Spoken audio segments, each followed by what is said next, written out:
Guys and girls, welcome back to Watch the Time. So today I've got another watch from Trendhim. Trendhim were a company that, I've got to be honest, they've been really good to me. They started working with me probably the early part of last year when my channel was really in its infancy, and they've sent me a couple of watches out at this point. Here's two more.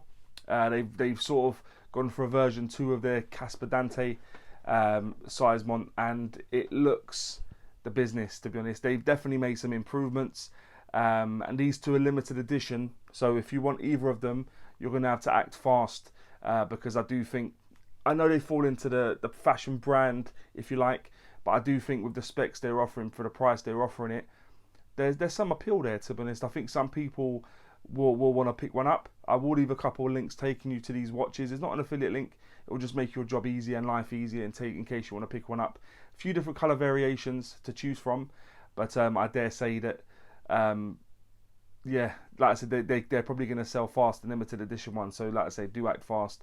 And as I've said many times in my videos, I do hope by the time we get to the end, once we finish the pants and Pukka, and I tell you whether I'd recommend it or not, you'll have an idea whether it's for you and it's something you'd want to pick up. But yeah, thank you for Trendhim, and especially a lady called Janina who I talked to. I do appreciate your cooperation. And guys and girls, thanks for tuning back in. And without further ado, let's get the camera turned around and get on with it. Hi guys and girls, so these are the watches. I've already taken this one out of the box just to make it a little bit easier, because I can't get both of them in shot of how everything's situated. But the packaging's a lot nicer actually, not as big. In the original Seizmont Clasp Dante or Dante version 1, it was a lot bigger.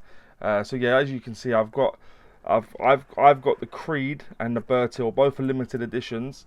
And you get up there, you get inside, you get an instruction manual, you get a cloth, everything's signed. The packaging is nice actually, but given how the packaging's come on all the watches I've got from Trendhim at this point, I wasn't really surprised. They do kind of knock it out of the park with their packaging. They don't tend to scrimp and scrape on the packaging. But these are the two watches. What I'm going to do, guys, I'm going to review both of them simultaneously, give you an idea of what they both look like. The proportions are the same, fortunately.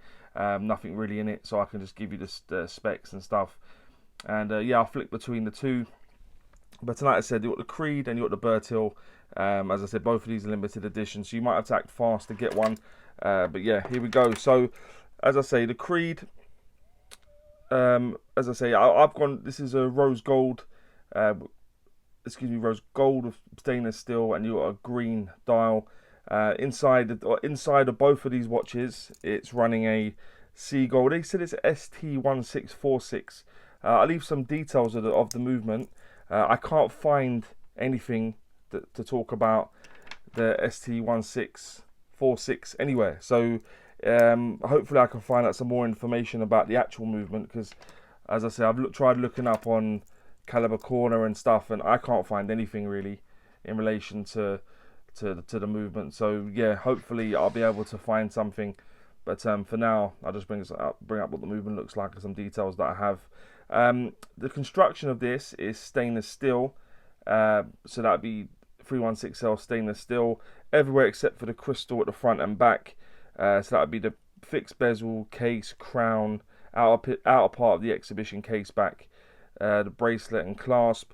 And on here, it'll be the same, but all it will have a coating on it just to give it that sort of gunmetal sort of look. But yeah, the thickness of these watches is 11.9 millimeters. The case diameter, when you go from the 8 to the 2, I'm measuring it in at 44.1, and when you go for the 9 to the 3, including the crown, that does become 47.6. The lug width on this is 22 millimeters. That does taper down to 20, up to 22, back up at the clasp, just so you know, and that's the same for both.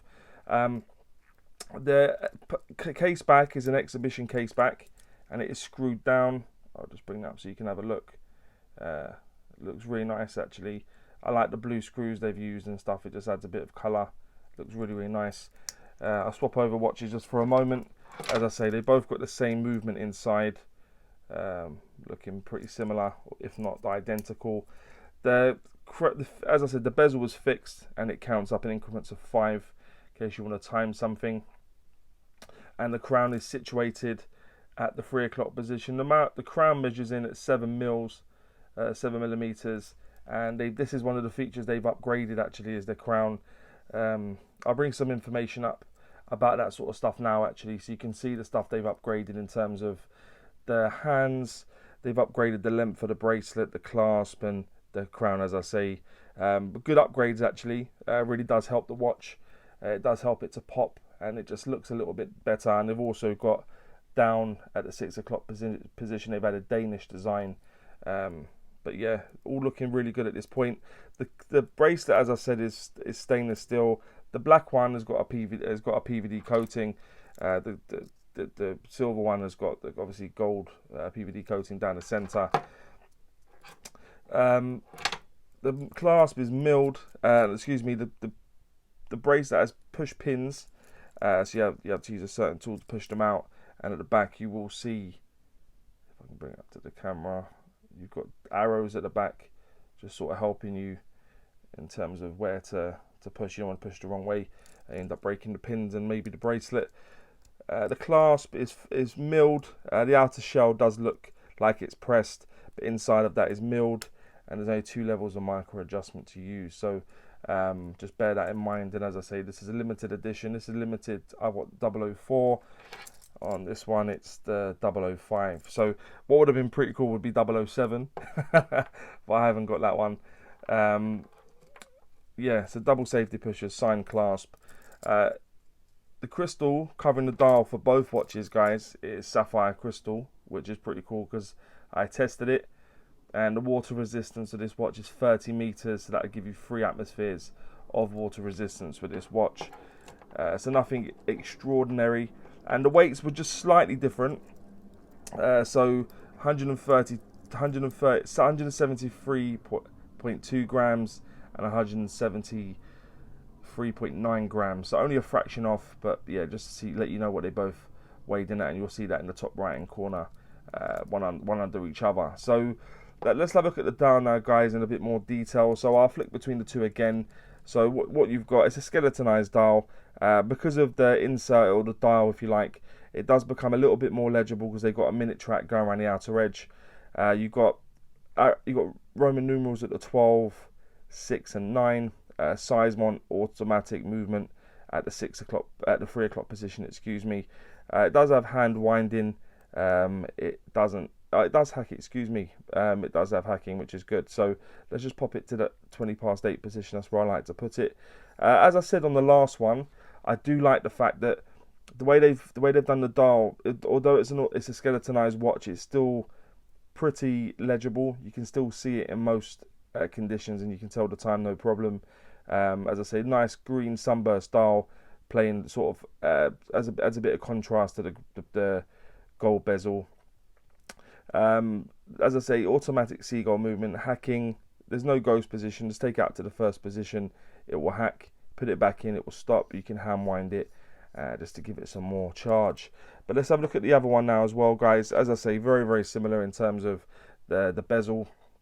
You got a fixed bezel.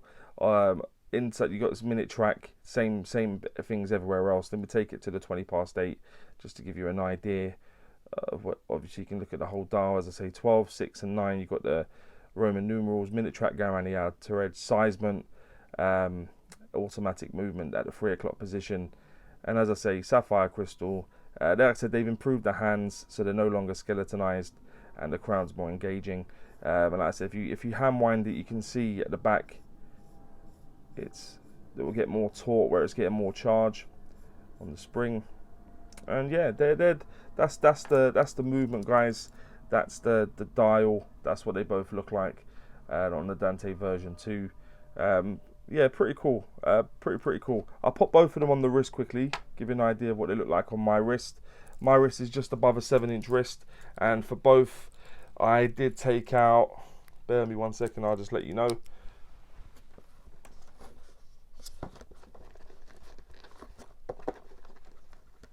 For both of them, I took out 4 links. I'll just show you the links on this one. 4 links I took out of both of them for it to fit my wrist.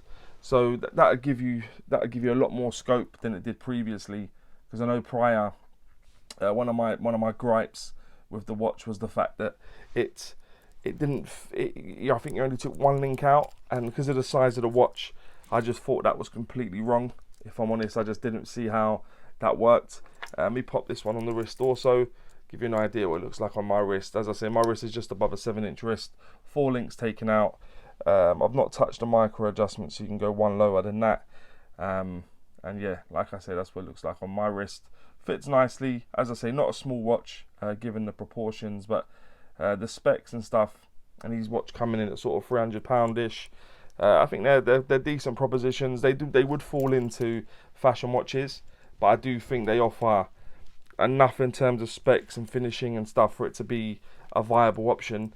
They're not just bashing out sort of watches that are more style over substance. They're definitely giving you something for your money. But that would then take me on to what I think is pants and pucker about the watch. As I always tend to, I start with pants. I like to go on a high with pucker. So what I think is pants about the watch is the case sizes. As you'll be able to see now, they come in just over 44 millimeters, a little bit big. I know it's got a bezel, but it's a fixed bezel. I don't know why it needed to be quite as big as it is. Again, a couple of mil smaller would have been great. The lack of micro adjustment, as I've mentioned, you've only got one additional hole to use to try and get that perfect fit for yourself, so that could end up being a problem. And the water resistance, only 30 meters water resistance, that's splash proof. So yeah, you're not going to want to really get this wet, to be honest. It's not going to be one that you want to get wet, because it could cause you problems later. So they're the three things that I mentioned in terms of pants: is the case size, the lack of micro adjustment, and the water resistance. What I think is pucker is the fact they both got sapphire crystal, because I tested it. Sapphire crystal, good. We do like a bit of sapphire crystal.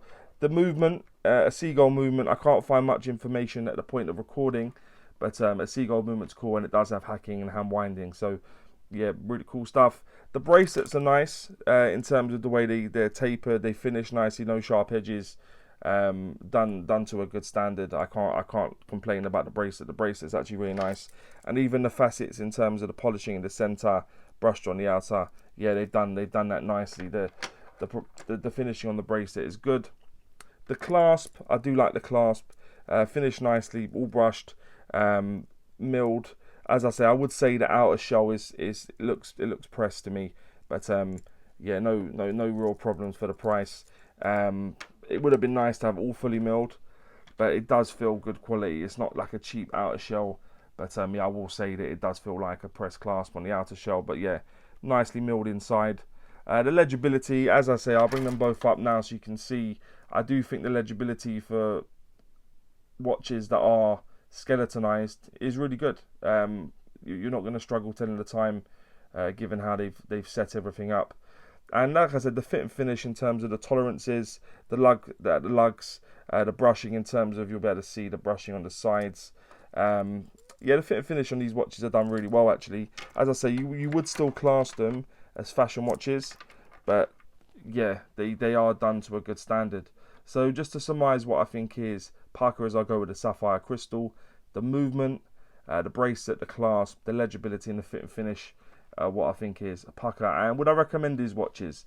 Yeah, I would. I think they're good offerings from a company. As I say, they do. I would define them as fashion watches, but I do think what you're getting in terms of the finishing, the movement, the sapphire crystal, everything else is to be applauded, really. A little bit more expensive than what you pay on AliExpress, but what I'd say about Trendhim in terms of they are a lot easier to, the customer service side is a bit better than AliExpress, so you get what you pay for. So yeah, I'd recommend them, guys. You would have to act fast to get these ones, given the fact they're limited edition, but you could get lucky, because I'm intending to give one of these bad boys away on a future giveaway. So just keep an eye out for that, and I look forward to hearing what you think in the comment section. But yeah, as I say, let me know what you think about these watches, guys, and maybe any other watches you may want to see on the channel. And as always say, don't forget to like, subscribe, and always watch the time. Take care, guys. All the very best.